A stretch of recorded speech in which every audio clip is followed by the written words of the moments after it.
আমি এক অভিশপ্ত জিন, 200 বছর থেকে ঘড়ির ভেতরে বন্দি। তুমি আমাকে আজাদ করে দিয়েছো। আজ থেকে তুমি আমার মালিক। হুকুম করুন মালিক, আমি আপনার 3টা বড় বাসনা পূর্ণ করব। 200 বছর আগে এই ঘড়ির মধ্যে আপনি বন্দি আছিলেন মানে? কি আর কিসের মালিক আমি কিছু বুঝতেছি না, একটু বুঝাই কবেন? আপনি আমাকে মুক্ত করেছেন। এই ঘড়ির ভিতরে থেকে সেকেন্ডের কাটার চাপে আমার জীবন প্রায় পিষ্ট হচ্ছিল। তাই খুশি হয়ে আপনার 3টা মনের ইচ্ছা পূরণ করব। আপনার প্রথম ইচ্ছাটি বলুন। হে আল্লাহ, সত্যি তুমি আমার 3টা মনের ইচ্ছা পূর্ণ করবা? ঠিক আছে, আমি আমার প্রথম ইচ্ছা কইতাছি। জানো জিন, আমরা না মেলা গরিব, এত টাকা পয়সা নাই আমার বাপের যে গরু বাছুর কিনা হাল চাষ করব। যদি তুমি শক্ত মুক্ত দেখা 2টা গরু দিতা আর একটা ট্রাক্টর গাড়ি দিতা, তাহলে আঙ্গরে খেতে চাষ করতে খুবই সুবিধা হইতো। জো হুকুম মালিক, আমি তো ভেবেছিলাম তুমি আরো বেশি কিছু চাইবে। ঠিক আছে, তুমি ডান দিকে তাকিয়ে দেখো, একটা ট্রাক্টর আর 2টা গরু তোমাদের জন্য রেডি হয়ে আছে। আল্লাহ জিন, এত বড় বড় 2টা গরু হাড় গরু, আল্লাহ তোমাকে মেলা মেলা ধন্যবাদ। ঠিক আছে মালিক, এবার আপনি আপনার দ্বিতীয় ইচ্ছাটি বলুন। দ্বিতীয় ইচ্ছা, ও মনে পড়ছে। জানো দিন, আমার মা না অসুস্থ। আমি হওয়ার পর থেকে দেখি আমার মা প্যারালাইজ হয়ে আছে, সারাক্ষণ এই যে এবা করতে থাকে। তুমি আমার মাকে সুস্থ করে দাও না?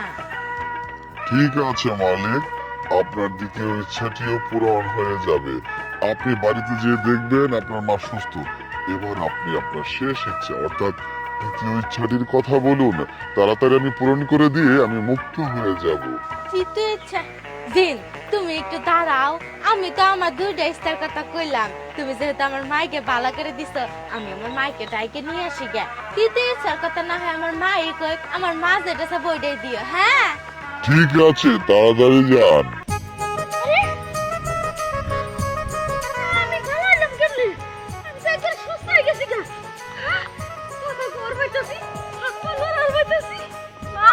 দেখ, আমি একবার সুস্থ হয়ে গেছি গা। দেখো, মাইরা আমি জানি যে তুমি সুস্থ হয়ে গেছো গা। তুই জানো মা কি হইছে? কিছে? আমি না একটা ছেলের সাথে কথা কইছি। এই ছেলে 3টা মনের ইচ্ছা পূরণ করে। আমি 2টা ইচ্ছা চাইছি, বুঝছো?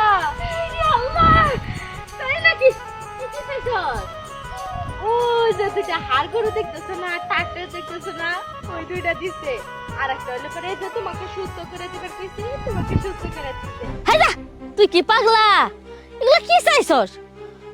আরে এমন কিছু চাইতি যে অনেক টাকা পয়সা সোনা দানা অনেক কিছু থাকতো।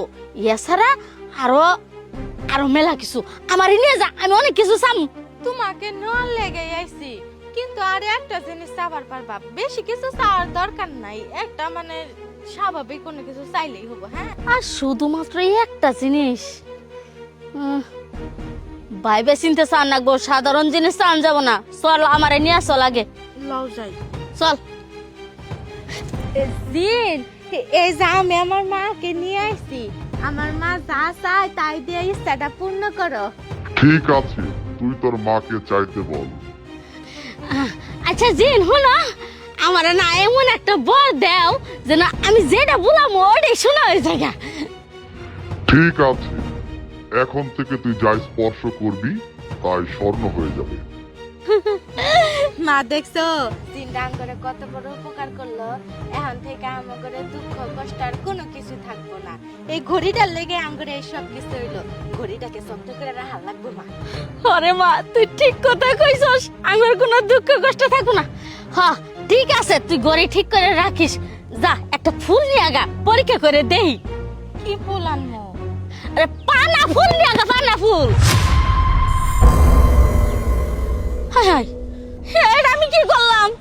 আমি লোভে পড়ে এমন বর চাইলাম, যা বললাম তাই শোনাবো। আমি ভুল করে আমার মায়ের ভুলাই ফেলাইছি, আর তোমার মায়ের শোনা হয়ে গেল গো। আমার মায়ের আমি কেমনে ভালো করবো?